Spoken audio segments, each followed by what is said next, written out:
Look what you're doing, I'm serving like pizza. I got the ice, Italian reach. Bitch, I'm a family man like I'm P. These niggas be shortstops. Derek Jeter, knock a nigga out like I'm Vegeta. Yo, what's good, YouTube? It's your boy Rod, and I'm back with another YouTube video for y'all today, man. And listen, man, look.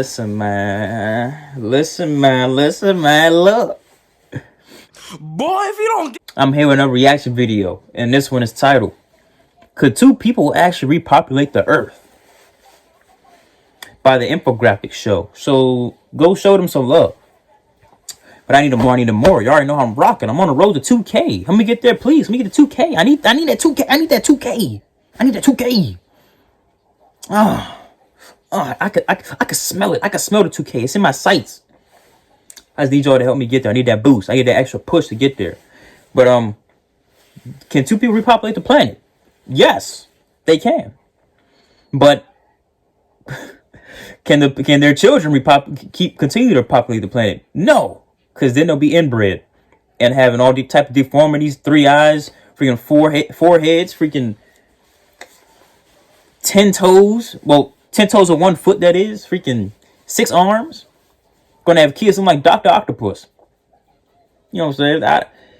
Or freaking have kids looking like Gollum off of Lord of the Rings. That's where you're from, right? I don't know. Let me not get into that. But y'all get what I'm saying. There's gonna be a whole bunch of inbreds going on, inbreeding, and it's not gonna be pretty for humanity. But we'll see what he has to say. So let's hop to this video, shall we? Put it in the basket. Let's get it. So there they are, Aiden and Ellie, the only survivors to have not succumbed to the apocalypse. Still in their late teens, the two are in their prime, at least when it comes to baby making. The good news is they have the hots for each other, but can they repopulate the Earth? You all know that there's a version of human history that involves two folks getting it on and kicking off mankind. Those two starstruck lovers were Adam and Eve, a couple that made the Garden of Eden their home. We're not exactly sure what kind of food they had to sustain their lives in the garden, but probably a bit more than the forbidden fruit. As for Aiden and Ellie, there's plenty of food on their lonely planet. The old blue ball didn't get whacked by an asteroid or anything similarly cataclysmic. It was forward-thinking artificial intelligence that wiped everything out. But then it destroyed itself just before it could finish off the last 2 humans. The animals are still around. The AI was programmed to ensure the sustainability of the Earth at any cost. And then it figured out that humans were going to destroy the planet. So the only rational thing to do was to destroy all the humans. Yeah, whoever developed that program sure upset a lot of folks. For the first couple of months, Aiden and Ellie didn't really think much about starting mankind again. They spent much of their time hanging out in rich people's houses and driving fast cars. Ellie almost drove into a tree one day, and after that the couple decided not to take too many risks. There was some serious business to take care of. Thankfully, they lived in Los Angeles, California, which, having a mild climate, meant the couple didn't have anything to fear from a brutal winter. And the fact that there was no electricity. Let's just start by saying that while the apocalypse was a bit of a downer, these two got very lucky in terms of their chances of survival. They also had the added bonus of not being related. That's a good thing, because studies have shown that when children are born from folks who are related, there's a higher rate of infant mortality. Even if the kids did survive, there's a much higher chance that those kids will be born with some kind of defect. Exactly. Nonetheless, Ellie and Aiden's offspring might be born healthy, but what about the offspring's offspring? Now we run into difficulties. Yes, that's exactly what I said. In a study undertaken in Czechoslovakia between the years of 1933 and 1970, scientists looked at the children of parents who were first-degree relatives. First degree is someone in your direct family. Procreating with these people isn't generally a cool thing to do. Even if first cousins get it on, the offspring has double the chance of having a birth defect. In that study, the kids who were born to first-degree parents didn't have great outcomes. 40% of them had very severe disabilities. 14% of them died because of their disabilities. We have a very good real-life example of this, featuring a man you might think was trying to increase the population of his country. That man was King Chulalongkorn of Thailand, who ruled from 1868 to 1910. The guy did a lot of good things in terms of modernizing his country, and he was also a formidable baby maker, just as his father had been. That father was King Mongkut, who had 82 children in total. What? One of them lucky was man. Chulalongkorn. I mean, not that lucky. You gotta take care of him. But Chulalongkorn had a lot of wives, consorts, and concubines, adding up to 116 women in total. To keep the bloodline pure, several of his partners, with whom he'd had children, were actually his half-sisters. Back in those days, it still wasn't clear how bad inbreeding was. But the proof soon became evident in the pudding, so to speak. He had a kid with his half-sister, named Daksinajar Niradhi Rajputri. It died just hours after it was born. He had 8 kids with his half-sister Safang Vadhana. One of them lived for just 3 days, and most of them didn't make it to adulthood. Vadhana herself lived until the ripe old age of 93. She was the product of inbreeding. In fact, if you research what happened to his 77 children, you see that many, and we're talking many, didn't live very long at all. A lot of them died when they were barely out of their fancy infant clothes. Many others died in their 20s and 30s. European royalty was also into keeping things in the family to ensure the bloodline was so pure, nasty, and also so to make certain unfortunate. money and property stay within the family after someone passed away. European inbreeding in royal families was very evident in the Spanish Habsburg dynasty. Offspring were often weak and sickly. There was also the now famous deformity called the Habsburg jaw. The internet might have been down in Aiden and Ellie's Brave New World, but they did have access to books and libraries, and being the prudent folks they were, they read up on inbreeding. After going through a few books on the matter, they were rightfully afraid their kids' would bite the dust just as soon as they let out that first primal scream, or perhaps spend their short lives hobbling around while carrying a jaw that would put desperate Dan to shame. The couple also read about the Colt family in Australia and the marriage between June and Jim. In short, June was the child of a brother and a sister. She married Jim Colt. They were in New Zealand at the time. They had 7 kids of their own and moved to Australia. More kids were born once those kids were old enough to have children, but the Colts didn't stray much farther than their own home, if you get what we mean. The children were born through incest. A lot of the kids had defects, and some seemed a little mentally deranged and did things like hurt animals. Many were very sickly and prone to disease. Incest wasn't working out so well for the family.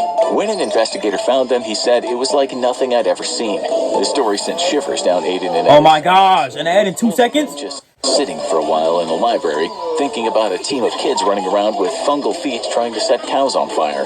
But did it have to be that way? That's the big question today.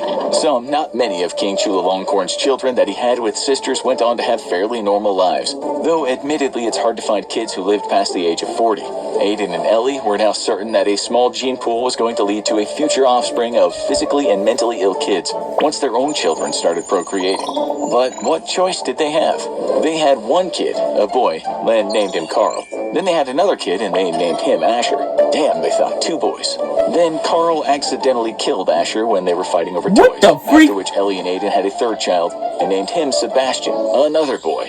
With not much to do, these last 2 adult humans just kept pumping out kid after kid, as many in fact as was possible, given Ellie's natural aging process. The kids, for the most part, grew up fine, but the kids' kids were a different matter altogether. Let us explain something now before we get to the strange case of the extended family. You heard of that thing called DNA. Well, it has packaged into its 23 pairs of chromosomes. Within every chromosome, there are hundreds of thousands of genes. It's these things that will determine human characteristics, such as hair color, but some of them are also bad to the bone, sometimes literally. Every gene has a couple of copies, and they are called alleles. When 2 people have a child, they pass on 1 pair to the child. There are dominant and recessive genes too. If 1 pair of genes is dominant, you will have a trait of that gene when it's passed to you. With recessive genes, it's different because you need both pairs of the genes to gain the trait. For example, the gene for brown eyes is dominant. So if you get that, you will have brown eyes. But for blue eyes, it's different because that gene is recessive. You need both recessive genes to get blue eyes.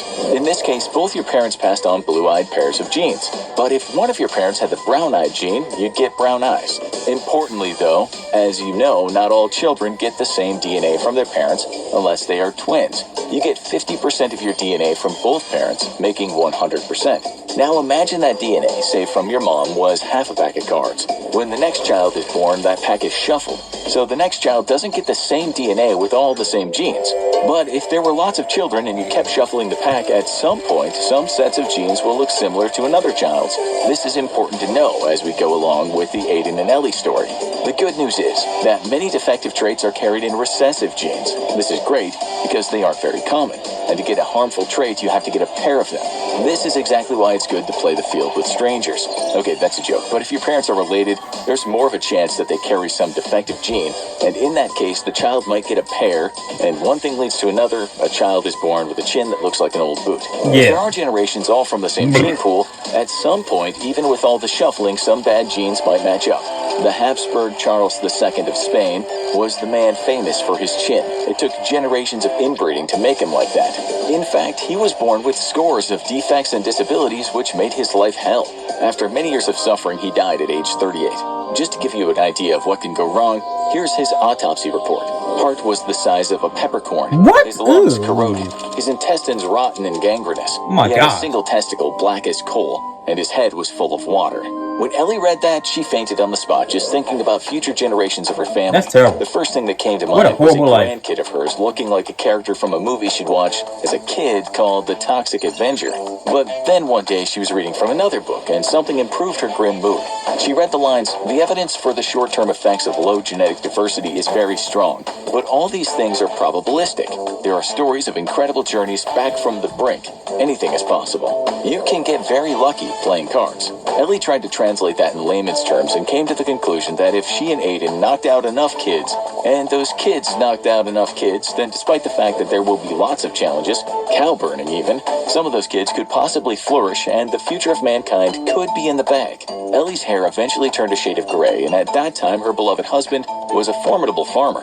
Things didn't seem too bad. But some of her grandkids had lives that were, as one of her favorite writers would have put it, nasty and short. She and Aiden had 10 sons, 18 daughters in total. They in turn had kids with each other because that's just how things had to be. Evolution actually wants us to be attracted to people who are genetically different from us, but the future of mankind demanded they make do with each other. Ellie was still worried, having read that there's more of a chance of defects the more inbreeding takes place, such as what happened to the Habsburgs. If only Ellie knew what genes all of her grandkids had, she could safely match them so children weren't born unhealthy, but that wasn't possible. She had a reason for some optimism, though, when she read about the people of the small island called Pingalap, who lived far from the busy world in the Western Pacific.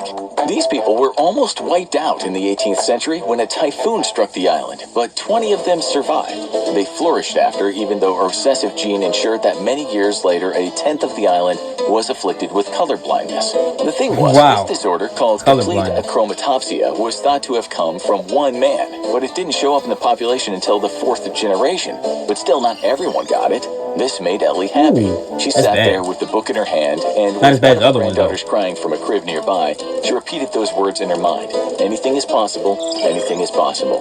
We are going to bounce back, she said under her breath in a determined voice, even though out of the corner of her eye she glimpsed one of her less successful byproducts giggling while throwing an aerosol can into a small fire. There was a long way to go yet, and what's called the founder effect was still in full swing, meaning a profound lack of genetic diversity as generations interbreed. Still, while Ellie's family admittedly all looked very similar, she held out hope that in generations to come, there would be natural mutations and some diversity would occur. Since Aiden in those days seemed only interested in tending to his vegetables and cattle, he'd become so distant, Ellie read more and more. In some ways, they were a perfect couple, with she being the academic one and he being so good with his hands. One day, Ellie told Aiden that there were instances in history in which animals likely created entire populations after starting as pairs. They were eating when she looked at him and shouted, "Rats!" "What?" replied Aiden, feeling confused. She told him a single pair of rats started a population on some island and the rats thrived. He then gave her a familiar look and said, "Don't tell me you read that in one of those printouts from that old website Quora." Ellie went quiet and returned to her room, where she read the printout again. It said, starlings in North America originated from just 60 individuals. There are a couple 100 million of them now, most of which are nearly genetically identical. That seemed like good news, but she understood that a small population was different from the last two. She couldn't find any examples in her books when an animal species had gone down to the last pair and then started up again. Ellie died first. She was 93. Aiden, 92, held her hand as she drifted into the great unknown. At her side were all her kids, grandkids, and great-grandkids. One of them, known as Chinny to the rest, made her moan in distress just before passing away. That poor kid had just put some broken glass in his mouth. Oh, God, what? Some words written by a scientist back in 2015. Chinny. If the whole world were founded by two people, you would have to get lucky in the genetic lottery many times. Ellie and Aiden might have been lucky, but as Ellie took her dying breath, she just couldn't know. Surrounded by all those faces, things didn't look too bad. Nonetheless, she knew things could take a turn for the worst. She also knew that a long time ago some researchers said you'd probably need 98 unrelated humans to repopulate a planet. But there she was, looking at people who had come from her and Aiden. So, could it happen, really? The repopulation of the planet from these two? The answer is yes, it could. Maybe. But as those scientists said, there would have to be a lot of luck. Perhaps if it did happen, thousands of years later, no one would believe the story of Ellie and Aiden, the avid researcher and the Cabbage Patch Kid. The reality is, scientists aren't sure how we evolved at the beginning. but they certainly don't think it all kicked off with two randy people in the Garden of Eden. They know there were a couple of types of humans, the Homo genus hanging out in Africa around a couple million years ago, such as Homo habilis, handyman, Homo erectus, upright man, and then it took quite a while for the presence of Homo sapiens, uptight man. Just kidding, it can be translated as wise man. Before Homo sapiens, the oldest form of humans mated with the newer kinds of humans, such as Homo neanderthalensis, Neanderthals. Neanderthals and modern humans also mated. So in short, it wasn't as if there was only a very small gene pool when things started. With that in mind, we can't look at the case of Ellie and Aiden and compare it with something from the past. We can only hypothesize that if two people were left alone on the planet, they might be able to fill it up again. It's a long shot, but Ellie and Aiden at least tried. After that, you really should watch Why It Would Suck to Live Through the End of the Universe. Or have a look at this. Hey, no ads, please. Yeah, shut the freak up. Hey, what an insightful video. Always gotta learn something. You know what I'm saying? You always gotta learn something. You can't be stupid out here. You can't be idiots. Y'all know I'm an idiot. And y'all know y'all idiots too. So, hey, we gotta get smarter out here. We gotta get smarter. And, hey, do some educational stuff sometimes. But, hey, look. If you have the more children you have, the luckier you will be. Apparently, that's what I got from this video. I may be wrong, but I do believe that's what he meant. If the more children, if you have 100 kids, chances are maybe 1 or 2 of them is going to live normally without any defects. Perhaps, but hey, if me and you lived into the end of the world, who gonna stop me? Who gonna stop me from doing what I want to do? Huh? Who gonna stop me? All right, let me stop playing. All right. Well, like, comment, subscribe. Ding! Hit that bell for post notifications. Get notified when I post something. Follow my IG and Snapchat and intro and outro. Follow my IG down below in the description. It's there along this original video. Oh my gosh. That's a big snowplow. But, yeah. With all that being said, I am... Go.